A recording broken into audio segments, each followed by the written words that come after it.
ಈಗಾಗಲೇ ನಮ್ಮ ಸನ್ಮಿತ್ರರು ಮತ್ತು ಸದಸ್ಯರು ಬಹುಶಃ ನಿನ್ನೆ ಅಹೋರಾತ್ರಿಯ ದನವರು ಮಾಡಬೇಕಾದ ಆಯ್ಕೆ ಮಾಡಿ ತೀರ್ಮಾನ ಮಾಡಿದ್ದಾರೆ.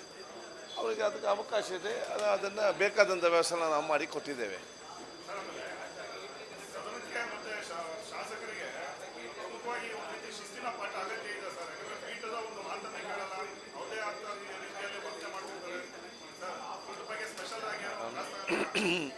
ನೋಡಿ, ಒಟ್ಟಾರೆಯಾಗಿ ಈ ಅಧಿವೇಶನ ಬಹಳ ಚೆನ್ನಾಗಿ ನಡೆದಿದೆ. ಯಾವುದೇ ಒಂದು ಅಧಿವೇಶನ ಯಾವುದೇ ರಾಜ್ಯ ಇರಲಿ, ರಾಷ್ಟ್ರ ಮಟ್ಟದಲ್ಲಿ ಈ ರೀತಿಯ ಆ ಒಂದು ಗದ್ದಲ ಹಾಗೆ ಆಗ್ತದೆ. ಎಷ್ಟೇ ಗದ್ದಲ ಇದ್ದರೂ ಕೂಡ, ಎಷ್ಟೇ ವಿಚಾರ ಚರ್ಚೆ ಇದ್ದರೂ ಕೂಡ ಇವತ್ತು ಏನೆಲ್ಲ ಬಹುಶಃ ನಮ್ಮ ಎಜೆಂಡಾ ಇತ್ತ ಅದೆಲ್ಲವೂ ಕೂಡ ಇವತ್ತು ಪೂರ್ತಿಗೊಳಿಸಲಾಗಿದೆ.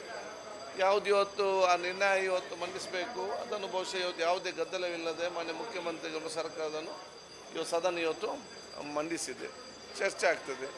ಮತ್ತು ಎಲ್ಲ ಕೆಲವೊಂದು ಈಗ ಇಷ್ಟು ದಿವಸದ ಆ ಒಂದು ಅವಧಿಯಲ್ಲಿ ಇಷ್ಟು ಗಂಟೆಗಳು ಅಲ್ಲ, ಅದು ವಿವರ ಕೊಡ್ತೇವೆ.